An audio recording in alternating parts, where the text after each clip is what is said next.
The 2007 Northside Eagles were the defending undefeated state champions. This team had lots of returning talent, including running back Tywan Green, who earned All-State honors, and quarterback Marquez Ivory, who was named the 4A Offensive Player of the Year. Of course, Northside had their eyes on another state title, but this desire came from more than just continued glory.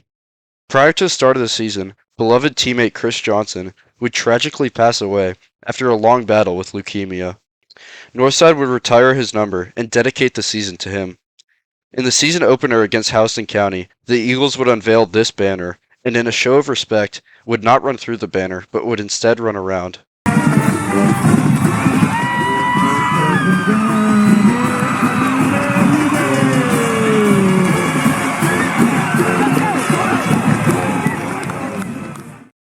The Eagles were fired up, and Houston County would get crushed.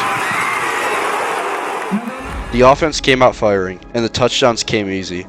The defense was stellar as well, putting up a shutout in a dominant 30-0 win. This was a convincing performance, and through the first 7 weeks of the season, it would be much of the same. Marquez Ivory was phenomenal, and no defense seemed to have an answer for his dual-threat ability. Tywan Green consistently chewed up yards, and the Eagle defense was near perfect.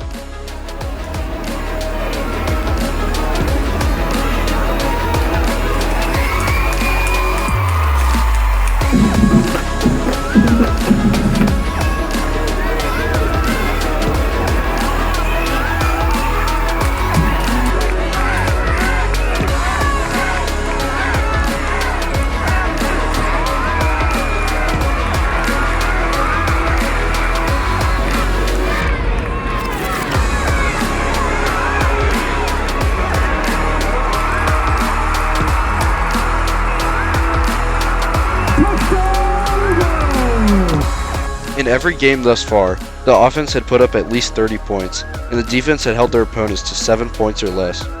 And these scores weren't just a result of easy competition either.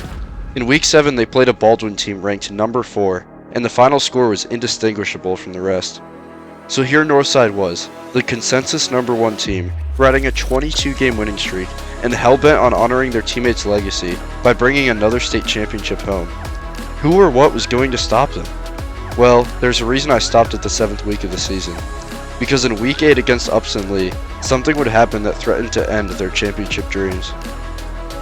Down 14-7 midway through the second quarter, Marquez Ivory would sprint out to the right, and upon being brought down, would grab at his ankle.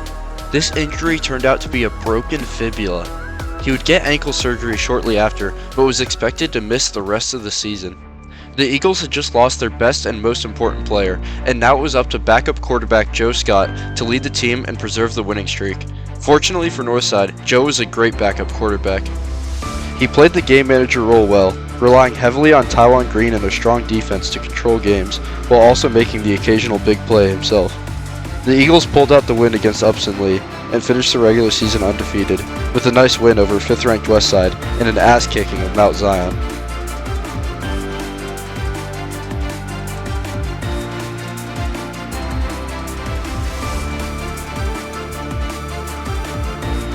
Now it was time for the playoffs.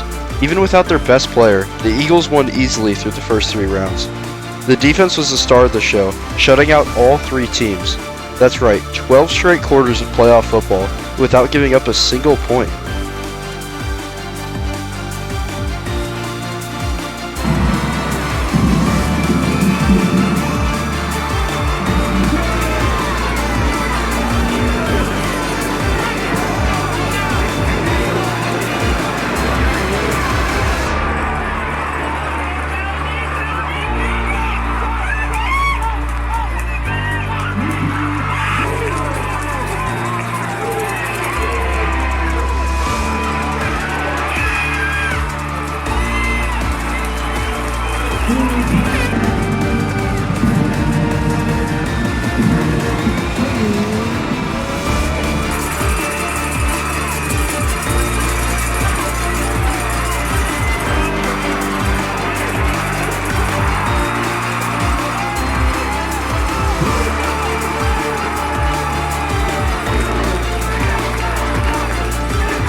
Now here they were in the semifinals, getting to play in the Georgia Dome once again.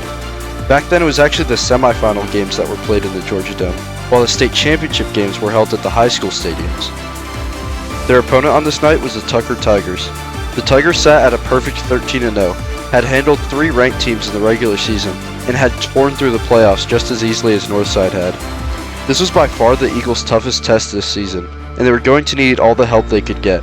And well, they had a surprise for everyone, as just 6 weeks after breaking his fibula, Marquez Ivory was back. He still had stiffness in his ankle and could not really run on it, but he was available to play if Joe Scott went down. So here it was, a huge matchup between 2 undefeated teams.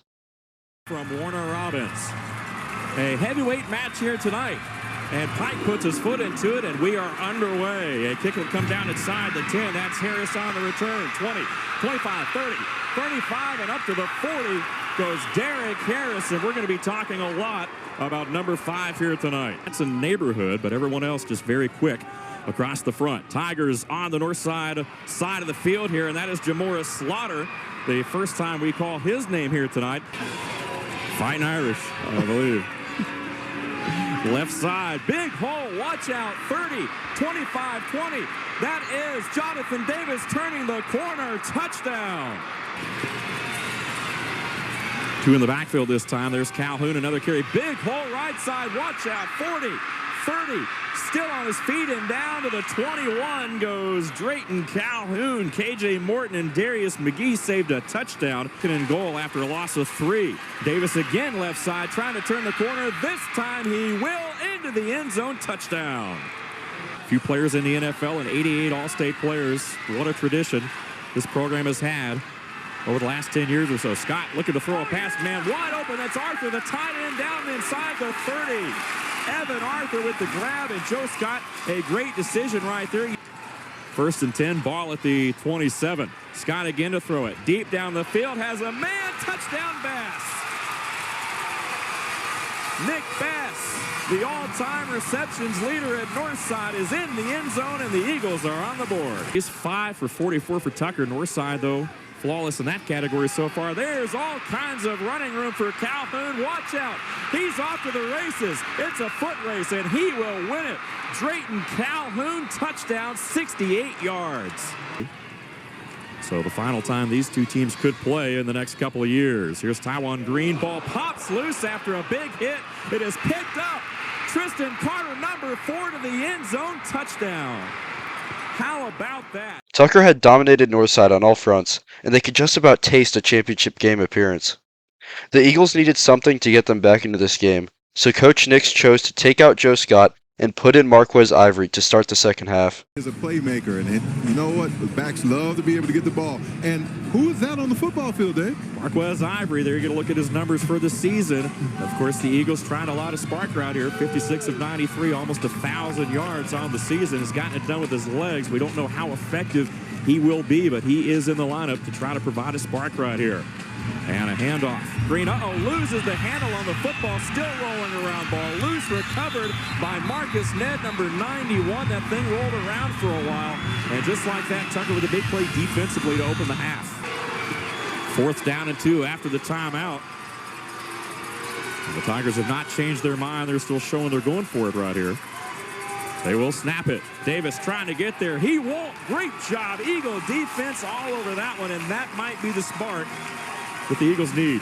Back in October in the Upson Lee game, one that Northside won 31-26, their closest game of the year. He went out early in that game. Another pass right here. He's got Cooper. It's a foot race. Kevin Cooper to the end zone, touchdown. Trying to make another stop and get the football back. Tucker will keep it on the ground. That's Calhoun, hit hard by Eric Fields, number 34, and Avery Jones, who combined for the stop. And another 4th down upcoming right here. Back deep once again. 6:57. Hamilton gets it out of there. Good high kick that'll drive Bass back to the 12. Trying to get to the far side. Makes a man miss. He's got a wall. Watch out. 30. And on his feet up to the 35, and out of bounds goes Nick Bass. First side, so 1st down and 10 from their own 49 go the Eagles. Ivory looking to throw, has a man, and complete to the 40 to Nick Bass. Is the man that makes things go. And this time, Ivory loading up, firing. He's got a man complete to the 10. Nick Bass again on the receiving end of a long one. 4th down and goal from the 14, and Northside keeping the offense on the field. Twins up top, Bass in motion. Ivory looking, he's got time, gonna fire into the end zone. He's got a man in and out of the hands of Bass. Oh, 3rd down and long right here. And we give us to Harris trying to turn the corner. Good block there. Still on his feet. Harris, 1st down and more. Watch out. Midfield into Northside territory and out of bounds at the 31. Northside, as we mentioned, 3-1 in the dome. Tucker with the ball right here again. That is Drayton Calhoun. He breaks the tackle and nearly gets away. Northside 26, but it's a big 3rd down and 20. A little shuttle pass inside to Harris, but he is hit and dropped. A loss of 3 on the play. I mean, I think when he went out and Joe Scott came in, they rallied around him and really forced his team to be more than one player. And there's a wide open Kevin Cooper. It's a foot race. And Cooper will beat Couch to the end zone. Touchdown. Marquez Ivory with the big arm winding up once again. And Against there you go. Northside. 2nd and 10. Davis lined up in the middle at linebacker. Here's Ivory once again to throw it. Downfield has a man complete. That's Cooper once again, and Kevin Cooper has been his favorite target here in this second half. Ivory here in this second half. 3rd and 1. Ivory going to throw the football. Heaves it up. Got a man there. Caught. Touchdown. Are you kidding me? And we are knotted up. And take a look at this, Dave. There's pressure coming from the backside. He feels it and yet stands in there long enough to get that ball up. And the ball was actually looked like it was tipped. Well, Harris made contact. That's where the flag came from. On the scoring play, you have pass interference on the defense. That 15-yard penalty will be marked up on the kickoff. So the penalty will be tacked on there. Yeah, it looked like Harris may have got a fingertip on that ball after the contact. Hit him in the game on both sides of the ball. Uh-oh, bad snap right there on the ground. Simpson will go down back inside the 15.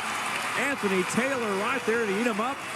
And Tucker will punt the football, and the clock will stop just outside his own goal line. And back deep, Nick Bass stands at midfield. Good punt, but a low liner returnable for Bass. Trying to get a wall. There's one there. Watch out. 40. Bass still on his feet. Driving down to the 30. Right now, Northside couldn't ask for a better field position. 1st and 10. Ivory looking to throw. Swings it out. Green trying to make one man miss. Stays on his feet. He's still going. On that Northside sideline. As the clock rolls, close to 30 seconds. Ivory firing. He's got a man complete. 1st down, Bass. The other half of the Quad A bracket between Thomas County Central and Ware County. Back to action after the timeout. Ivory firing towards the goal line. He's got a man down at the 2. A 22-yard field goal attempt for Devin Pike. And will it be the game winner? The kick is up, and the kick is good. Pike, a 22-yard field goal, and 12 seconds on the clock. And a quick toss right here. That's Slaughter makes a move back into the middle of the field, and he won't get there. And that is it. The final seconds tick off the clock, and the comeback is complete as the Northside Eagles out of Warner Robins return to the state title game with a 31-28 win over the Tucker Tigers. Unbelievable. That's all you can say. What a game, what a comeback, and what a moment for these Eagles players. As they got back home after their incredible win, they got to turn on their TVs and watch the outcome of the other semifinal game that night, the winner of which they would be playing in the state championship. The heavy favorite was Thomas County Central. The Yellow Jackets were 13-0, ranked number 2, and had an offense that no team had been able to stop thus far. Their opponent was Ware County. The Gators were 11-2, ranked number 10, and had built their identity around a tough defense. Well, that defense had held strong all night, maintaining a 10-7 lead with just under 6 minutes to go, but Thomas County Central was driving deep into their territory. It seemed like they would get a touchdown or at least a field goal out of this drive, but then this happened. For his career. Oh, on the play this time, they give it to Smiley. Smiley lost the football near the 19-yard line. Officials going to give the football to the Gators. Smiley was making a second effort to get a couple of more yards out of the play. And the Gators with a big defensive play. The Yellow Jackets would get one more chance with 3.5 minutes to go. This is how it played out. I bet you they're going to go back with him. Williams will take the drop, though. He's going up top. He's got a man wide open. It's Miller. Drop the football. Miller had it. Will they rule it a catch? They ruled it a catch and fumble. Gators have it back. Boy, oh my. What a play. Somehow, someway, the Gators had pulled out the upset. This was exactly what Northside wanted, but now they had to get the job done in the championship game. The game would be held in Ware County Stadium, locally known as the Swamp. Gator and Eagle fans would pack into every seat, and the atmosphere was incredible.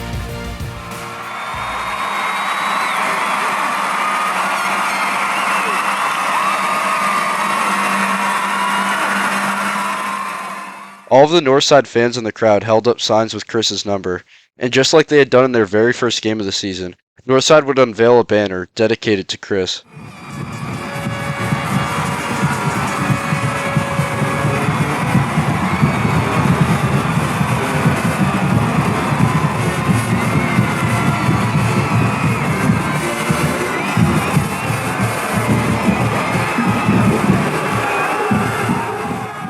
It had all led up to this.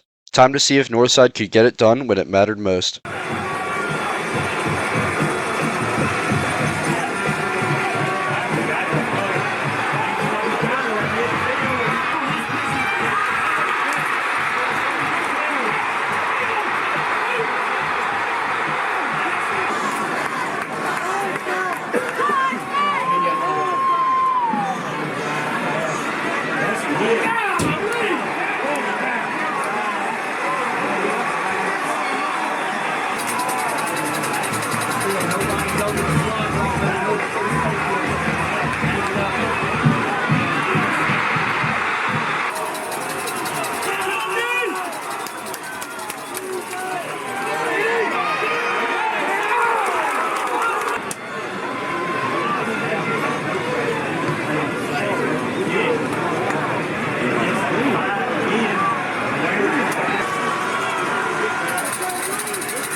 Doing it. Everybody but the quarterback.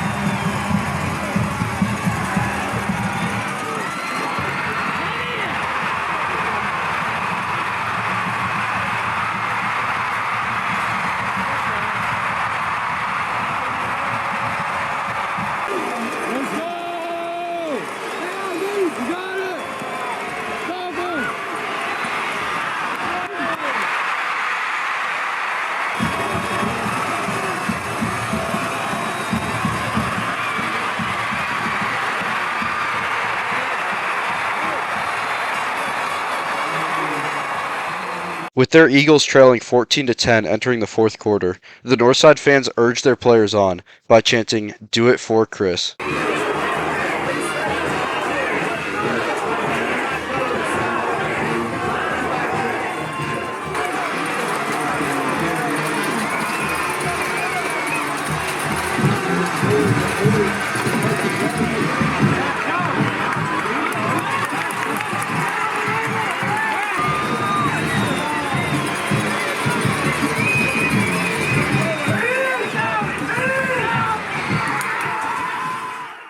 What a play call! Running the Wildcat with Taiwan Green to draw in the defense, and a beautiful throw over the top to give the Eagles the lead with 5.5 minutes to go. The defense would force a quick turnover, and the offense would kick a field goal to take a 20-14 lead with 2.5 minutes to go. All the defense needed was one stop, and the title was theirs.